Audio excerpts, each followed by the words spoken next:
Hey, what's up, everybody? Jeff Eder here with the Kung Fu Driving Podcast. Just waiting on today's guest, Andrew Chi Osborne. Everybody.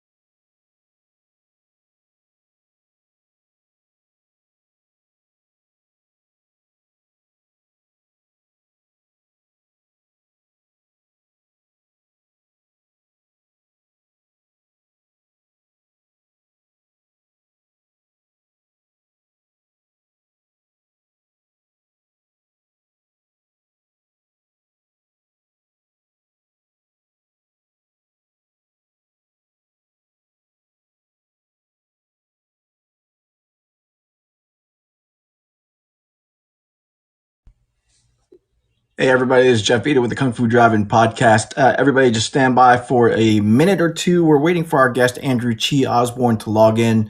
Fireside is still a relatively new platform, so we're giving everybody the benefit of the doubt here as they try to navigate it. So, everybody, please stand by. We will get going in just a minute.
All right, I think our guest has joined us. Andrew Chi Osborne is in the audience. I'm going to ask him to turn on his camera. So hold on one second, and hopefully we can get this going. Andrew, Hello. how are you, sir? Hello, I'm fine. And how are you, Jeff? Doing well, doing well. Stand by. Let me get my video going, and I can talk with you. Okay. All right, here we go. It's good to finally speak with you. Hello, Jeff. Hello. Thank you for taking some time out to chat today. For everybody in the audience and who's listening to the podcast now, we are speaking with martial artist, instructor, author Andrew Chi Osborne. Andrew, welcome to the Kung Fu Driving Podcast. Thank you for inviting me for this podcast. Great. Thank you. It's great to have you. We want to get into a few things. particularly around your martial arts and how it's impacted your world. So, if you could get us all started, how did your journey in martial arts begin? Well, it started back in 1975 when I was just 9 years of age. And over here in the UK, we used to have like a kids program used to come on the weekends called Tiz Was. And it was every Saturday from 10 o'clock till about 12. So I was sitting with my father on the sofa and it came on. And Lenny Henry, who was very famous over here in the UK, and Chris Tarrant, they hosted the show. And Lenny Henry introduced a clip from Bruce Lee's movie, Enter the Dragon. But they could only show a very small clip, and it was the underground fighting scene, which where they slowed it down, and that was it. It was just instant, fell in love straight away. I thought, wow, I never thought human beings could fight like that. So that was the ignition of my martial arts journey. Seeing So, Bruce what? Lee. Yeah, of course. Same for a lot of people, I'm sure, particularly from that era. Now, what style drew your interest right away? The Chinese martial arts, it's Bruce Lee. The Chinese martial arts, there was nothing that for me came close to it back then, the Chinese martial arts. But I never got to learn Chinese martial arts till I was about the age of 12 and 13 years of age. So my first discipline was judo, 1975. And then after that was Wadoryu karate, and that was in the latter 70s. And I started to learn that. But Bruce Lee's image never left me. Never ever left me, even to this day. To this day, now that I'm 56 now, even to this day, Bruce Lee's image still with me, Sure, always. sure. Let's jump ahead to the end game for all of this. You started martial arts in 1975. What did you envision as being the end game for you in terms of martial arts being a part of your life? Well, the end game for me really was to tap into the inner chi of our bodies. That's what I really wanted to focus on that, and I started doing the qigong. I think I was in the latter 90s, early 2000s. And then I had my awakening where all my chakras, everything just lit up through meditating. And then I thought, yes, now I want to keep carrying on and see how far the Qigong and that can take me into my latter years in life. And so, is that the style that you're studying right now? Yeah, Qigong and Tai Chi, yeah, I'm doing a lot of that, yeah. I still do a bit of kettlebell work as well to keep the old body physically strong. Now, Tai Chi, when people think about Tai Chi, it isn't necessarily the first thing that comes up when people talk about martial arts, particularly if you're a Bruce Lee fan or a Jet Li or a Jackie Chan follower. So, Tai Chi for a lot of people is a bunch of old people in a park. Just moving really slowly. So, clear up some misconceptions for me about Tai Chi.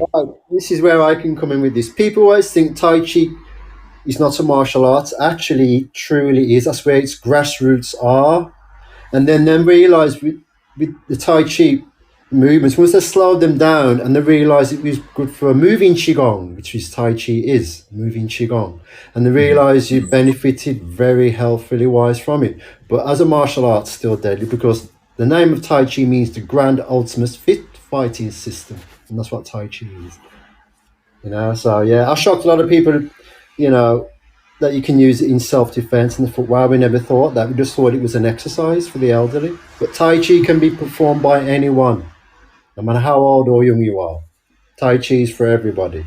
Yeah. And that's what he was given the stigma. So, oh, Tai Chi is for old people. No, it's not. It's for everybody, anyone. Well, how has martial arts impacted your life from the time that you started learning it? Well, I never ever thought I would get into the UK Martial Arts Hall of Fame as a result. I never ever foreseen that. I thought I'm just going to use it as a lifestyle and that's it, and help people if and when I can. And I think that's how my journey's been. You know, Yeah. is helping people. I think that for me is my fulfillment, is to help people. Make them realize there's more to life than the material world. Talk to me a little bit about the British Martial Arts Hall of Fame. You've won a few awards from 11, that. 11, got 11. 11. Uh, That's awesome. So yes. what kind of things were you recognized for by that body? Well, I think what got me into it in 2015 is when my life had changed in 2011 when I was nearly brutally attacked and murdered while I was at work. And, I didn't realize I was being watched by people and my name had been spread since then because I got on the This Morning show over here in the UK, which is it's mega. It's the number one breakfast TV show over here. And I was on there in 2015. And ever since then, that's when they recognised me for being courageous because I suffered with severe PTSD after that brutal attack. So I got the help and I got the therapy and I resorted to my qigong exercises to help. And I think ever since then, that's when I got recognised for my first award in 2015. Yeah. And then ever since then, almost every year I've had an award. And my last two awards were the Masters Hall of Fame awards for special achievement, and that's what they recognised me for. And then I got into the World's Greatest Martial Arts Masters Hall of Fame book by Ted Gambardella. He put me in there and recognised me. So that was to get in there alone. That was like a dream come true. I never foreseen it again that I'd ever get this far just by being who I am. And that attack was certainly a harrowing experience. I've seen a little bit of that show where you talked about it, and you did suffer from some PTSD, particularly because it really brought into question a little bit about you and your martial arts. Can you take us a little bit through that, because it had to be tough. To kind of process that whole thing. Once you're faced with an attacker that really has deadly intent focused on you. That's better. Yeah. Well, the weirdest thing, Jeff, I was meant to have been off my day off from work. So I was cording on the Tuesday night before the incident happened on the following day. So my shift started at about 8:30 and then I did my usual checks. But the thing is, I was missing a radio, because the manager of that store in 2009 took my in-store radio off me, which I needed as backup as well to call for support. So anyway, I was told there was someone causing trouble outside. So I went outside to deal with this beggar and, asked him politely to leave. So then I made my way back to the store entrance and I seen this tall white chap come running at speed in my direction. He had a big shield which he'd made out of metal alloy, and he had a hockey stick, and I noticed he was wearing a builder's utility belt with 5 big kitchen knives in there. And I was thinking, what the hell was going on? I thought it was some kind of a practical joke or April Fool's kind of gig going on. I was thinking, this guy ain't right. And then when he mentioned my name, and then he said all my younger siblings' names, and he said, well, I'm come to kill you all, and he just went for it. So I thought, right, I've got no radio, so I can't call for help. So I was thinking of this while the attack was going on. So I shielded myself between him and this car, which was empty. It was an empty parked car. So I used that as a barrier to try and see if I can see who was around to call anyone for help or support. So I saw one of the shop windows from the adjacent joining shops next to where I worked. I've signalled to one of the women to call for the police, and she was on the phone straight away. So then he saw what I did, so he tried to cut me off. So I kind of two-footed him and went in the opposite direction. Meanwhile, he's waving the hockey bladed stick after me, and then he chased me into the entrance of the store. So I told everyone to move out the way, call the police. And while I was running at speed, and I saw the store manager at the far end of the store, and he was talking to someone. And I said to him as I approached him, call the police and get out the way. So I went through this door next to the pharmacy, with hope that he was going to follow me into the area. So I used the door as a shield, but he didn't see where I went. So then I saw him run past and someone else run past. I came back out. Next thing you know, he was taken down to the floor with his back on the floor. So then I dived in on top of him. Wow. And that was just... Thank God for what I learned over the years, because it saved my life. And it not only saved my life, but it stopped the cause of anybody else losing their life. Yeah. The manager got injured in the process, but I made sure he was seen to and okay. Meanwhile, I was still on top of my attacker, which I pinned down with the help of a couple of people. until when the police arrived. That's such a scary situation, and anybody that that studies martial arts and you know hopes that that background comes into play, and probably has grand thoughts of standing their ground and being Mm. this larger than life badass when this situation presents itself. Yeah, That it's completely different though when it's right there it in front of your happened to face, you. and you because of that you suffered some PTSD. Yeah, I did. Well, I found out after the attack by the CID, they said he had a 30-year racial vendetta against me and all my family. And then I found out they said he'd been stalking every one of us, which was accumulated over some years. I found a book in his bedroom with all the dates and times and the years that he went out stalking us, you know. So this guy really had it in for us. And I found out he was a paranoid schizophrenic with a racial vendetta as well on top of everything else.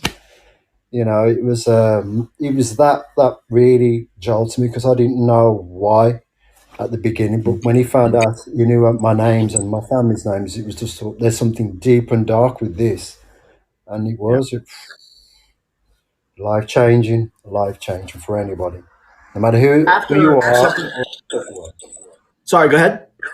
Yeah, I was just saying, you know, it doesn't matter how tough you think you really are when you're faced with an unknown adversity like that in life.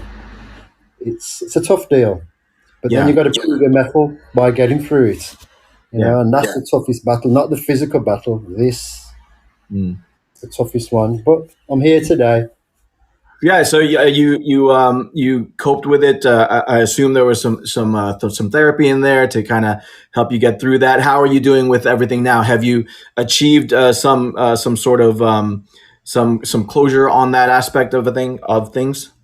Well, to be honest, I found peace, Mhm. true peace, and it's people say, "What's it like when you find true peace?" And says your body's not prepared for it when it happens, Yeah, you know. But yeah, I've forgiven him. I've forgiven him. You know, that's a that's big. my part. Yeah, it's a big deal. But yeah, I've forgiven him. I know there's some people going to think, "Well, I've got to go." I said, "No. When you do things in reactions to that which are even worse, then it comes back onto you again." Sure. And this is what people seem to forget. That's it. He's dealt with the system's got him in. That's it. He's locked away. He's not coming out to cause no harm. So that's it. I've done my bit, you know. And got to accept it and forgiveness, you know. That's why I'm still surviving today because I've forgiven him. I'm not dwelling on it. You talked about the martial arts coming into play there to at Yep. least get you through that situation. What about Hmm. dealing with the aftermath of all of that? Did you lean on your martial arts to kind of help you process all of that and move ahead? I did actually. I spent a lot of qigongs. I spent a lot of it and meditating every single day, Jeff. Every single day without fail. 7 days Yeah, a week. People think about when you meditate, how much can you do? Us as well. How much are you prepared to do? You know, yeah. meditating can be done every single day if you can work your way around it, depending on your lifestyle. You know, because we know what the modern world is like today. It's too fast paced. Some of us can't even keep up with it. So A you lot of know, you got to distractions, learn. right? So you got to learn how to slow yourself down mentally. Yeah. And speaking of that, you've gone on to develop your own version of Tai Chi. Is that correct? Yeah, it's more of a freestyle. So you know, it's I try to keep the continuity of it. You know, of it doing it by itself these days. You know, like the old famous Bruce Lee saying when he Sifu asked him in Enter the Dragon, it just hits by itself. And that's how I've used it as a metaphor from being internal with it, by letting it take its course and do what it needs to do and to be a part of it. Speaking of famous people, you, as a result of your training and the work that you've done in martial arts, you've been able to rub shoulders with some big names in martial arts and martial arts entertainment, Yeah. and not just rub shoulders, but they come to you for some advice, for some help. Can you take me through a little bit of how that came about for you? Well, how that came about, I think, because I've been in magazines as well, and people will say, "Who's this Andrew Osborne? Who's this Andrew Osborne?" I was in Combat Martial Arts magazine in 2003, and that was before the internet really became how big as it is today. So I never had access to that really to get myself out there. So as soon as when technology kind of sped up a bit, so I got to use the internet, and I thought, well, I'm going to take pictures of these and just show people and sell my story to people and all the information that I've been gathering.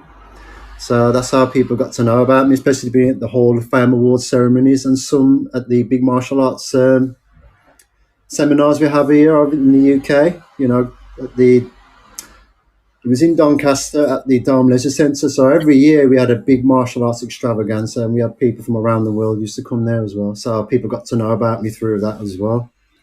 And Yeah. yes, it's nice when you get the big names like Bill Wallace, Benny Urquidez, Mark Strange, even Scott Adkins. You know, when they finally get to meet me in person, they says, "Well, it's true what they say about you, Andrew. So what's this? So you've got this energy thing going on, not just a physical thing, but an internal energy." And I said, we find that very rare in people. And said, what's your secret? I says, accepting thyself is your secret Yeah. to who That's you great. are, not for what you want, for who you are. Well, all right. So, So let's let me play devil's advocate here and touch on that what you want deal.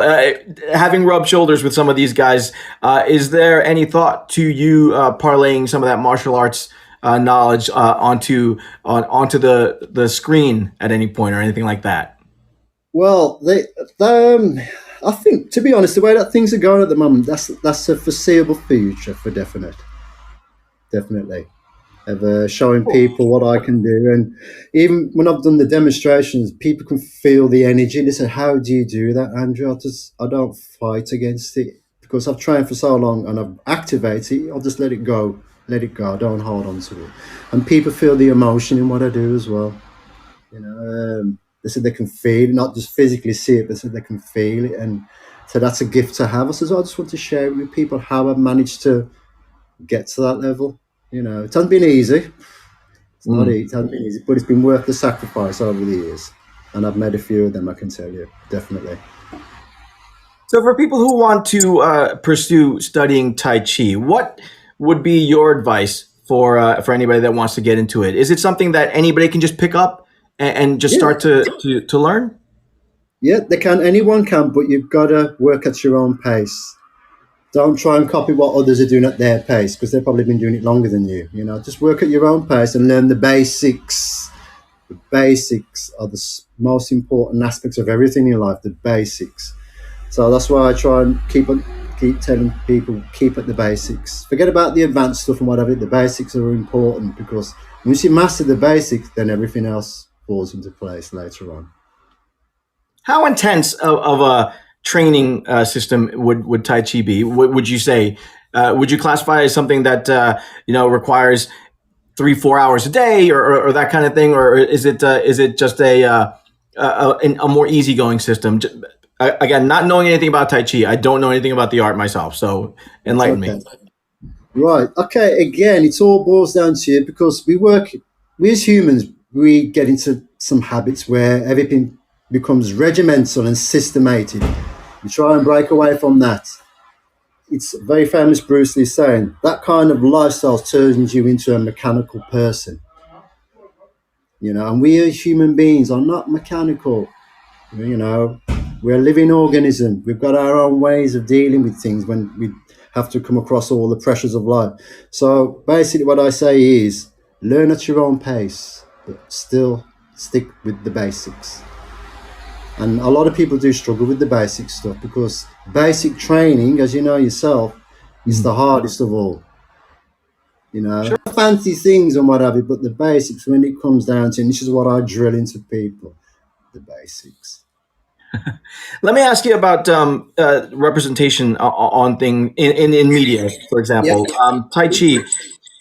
Do you have any examples of good portrayals of Tai Chi in media that you would point to and say, this is a good way of how it's being represented, and if you're interested in it, take a look at this. Yeah. Well, to me, Wudang monks, Mm. Wudang Tai Chi. Out of all the Tai Chi systems that I've seen over the years and been exposed to, Wu Dang Tai Chi, because man, those monks are incredible, and that's what I say to people: check out Wu Dang Tai Chi, Yeah. and you will learn, you find out the the origins of Tai Chi itself. Yeah. So yeah, I I say Wu Dang. My exposure to Tai Chi, other than the people in the park, was the Jet Li film Tai Chi Yeah, way back when. So I'm sure a slightly different depiction of the art form. yeah, of course, of course. But still, it's still represented really good in that film, Wu Dang Tai Chi, and it really is very, Jet Li, Tai Chi master himself in real life, as we all know.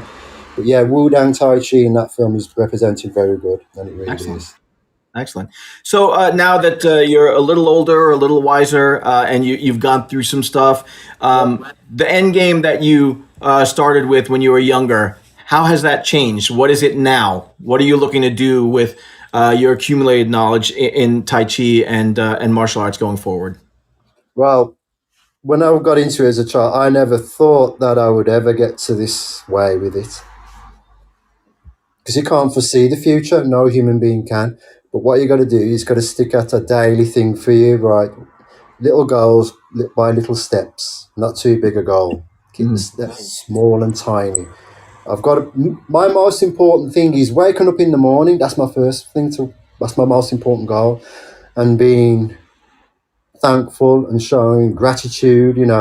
Every morning I'm like this. Then I just go and do my thing. I don't think about it anymore. I just get the feeling of, right, what am I going to do today, and that's how I go these days now. Where before I've got to get up to do this, get up to do that. That stresses the body in a massive way you can't imagine. People said, "Oh, I'll be fine." I said, a few years later, you'll be suffering from the effects of doing it, and I've seen it, and they say to me, "You were right." I said, "Exactly," because I know from experience. I used to be like that. Are you still actively training every day? Yeah, I am, to be honest. Yeah, I'll take a break now and again, but I'm still active. At the Sure. 56-year-old, yeah, still active. Do my kettlebell work, do my flexibility work, do my qigong stuff, do the zhang shuang stuff outside the back where I live. It's because I love it, Yeah. and that's the most important thing: is being in love with what you do. What about instructing? Do you instruct? Is that in the works or anything like that now? I do a little bit, I help some people, give them some advice. But yes, I do want to have my own and do my own to help people because I don't want to give it a style as such. It's going to be a thing that's going to help you to adapt to the way of this modern world, helping you cope with the pressures that are out there 24/7, and they are, as you know yourself, Jeff. But yeah, it's you got to apply it to your way of life. You can't Yeah. just say do it and then put it away in a box and just leave it boxed away. No, you've got to make it a part of you. It Yeah. has to be a part of you, and that's the way to think about it in that way. Yeah, it's great. So, what then are you working on now? What's a small goal that you're working to for the immediate future? Okay, well, what I'm working on now, I'm writing my second book. I'm writing a second book, and it's called Out of the Shadows. And Mm. with this book, I've gone into my childhood because I had a lot of things happening in my childhood, but it's going to be focusing around my childhood. So people will get to know other things as well, what happened to me when I was a child growing up, And I think it's good to share with others because when you go through mental health related problems, it's a tough one. So I think being open and being courageous and talking about it openly to others will help us in the end, to get through it because you can't just keep it locked away. Because I did for a while, kept things locked away, but now that's it. I'm not afraid anymore to speak about what happened when I was a kid. You Yeah, know, and that's what the book's about. You know, it sounds interesting. You exude such a positive energy now. It's hard really, to yeah, yeah, yeah, it's hard to picture that you had some stuff that they're going on when you were a kid. So I'm sure that's going to be an interesting read. yeah. But you have a great energy about you, and I can feel that here just through the app. So it must be great to kind of have To that be around me in experience in person your life. physically, yeah. I know a lot of people say that when they come and see me, they say, "What's this thing going on?" And everyone always says, "What's this thing coming from?" You just well, describe what you feel. Well, we can feel like this calmness, real calmness, and this energy with it. I said, "What's the energy feel like?" Well, we can feel like a heat or a tingly feeling. People, everybody's receptance level to chi is different because people used to think chi isn't real. And plus, what doesn't help is when you get those fake people out there say, I can knock you out my punch. No, chi is not like that. Chi is about helping you to make you feel good and healthy, but they spoil it. And I even say, how dare you do that? Chi, that's not real chi. Mm. It's not real chi. And you do That's see, that is a prevalent problem with not just Tai Chi but martial arts in general. There's a lot exactly, yeah. of charlatans out there pushing a Oh, fake God. agenda for whatever reason. Why do you think that is? Why is that? Why do we have to deal with that as people who want to train martial arts and better ourselves? Why do we have to deal with these charlatans? I think with the charlatans, they a lot of them are in it for the money. A true martial artist is not in it for the money, even though the money is a bonus and it's an incentive thing for them to run their business, which I understand. But then you get those who say, "Oh man, I can take this," or "Oh, I can do." Listen, when you haven't been through a real life situation, when your life has flashed in front of you, don't, don't. You know, that's why I say to people. Maybe me growing up in the '60s through racism and all that wasn't easy, Jeff. And to Yeah. be told that you shouldn't exist because your dad's black and your mum's white. Imagine being told that. But those are the things that me and my brothers and sisters went through growing up as kids. So that's why I say to these charlatans, you don't know the real deal of life. Yeah. It's dangerous. It's dangerous for anybody that wants to learn and put their Exactly. trust in these people. Exactly, because come on, man, true martial arts, it's not about aggression at all. It's all about self-preservation of life. To try and keep peace. But unfortunately, push comes to shove, you will have to utilize what you've learned, but still in a self defensive way, not in an aggressive way. So I try and keep myself passive in that sense, but it's there if it's needed. I will use it to defend myself in life and death, and I have. Right. So that's what true martial arts is all about. Forget about the ego because ego is a man-made thing which destroys a lot of things in life. And when you get the genuine people, think, yeah, he's just another one, but then no, I'm not. I'm nothing like them. Nothing like them. There's a saying that I like regarding martial arts. It's always better to have it and never need it than to need it and not have it. My words exactly. Exactly. Andrew, tell the audience out there where they can find out more information about you, your upcoming book, and anything that you want to share with them. Right. Okay. I've got quite a few platforms. I've got Facebook, as you know. I've got Instagram. I've got Twitter. I've got a YouTube channel as well. And for people who want to find me, Andrew Chi Osborne. You can go on the Safari, click it up, and you'll see all the other information if you want to click onto those and come and check me out. Because I'm just Excellent. And there. I've got nothing to hide and nothing to gain, but I've got something to help. good. Yeah. And then let me give you the last word here. Give our audience some parting piece of wisdom for them to take from Andrew Chi Osborne. Okay, then. Right.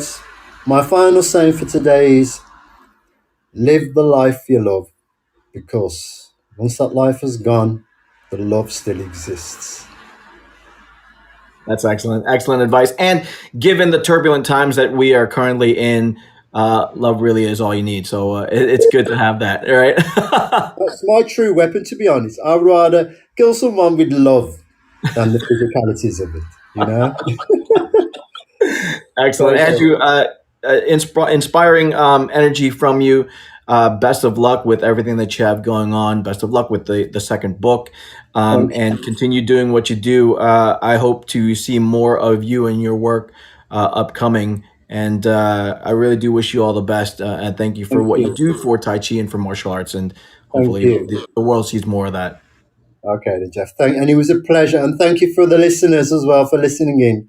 God bless you all. God bless you all. Thank you. Thank you, Andrew. Stay safe, and hopefully we'll be able to talk again soon.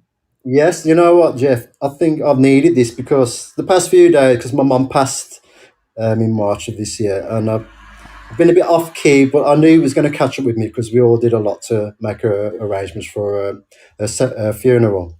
So I thought, yeah, give myself a break from things, and this has really enriched things again for me. Thank you. Well, condolences. I lost my dad a little over a year ago. The pain never goes away. The memories Oh, stay. The love stays, but yes. we're still working through it. Good, good, Jeff.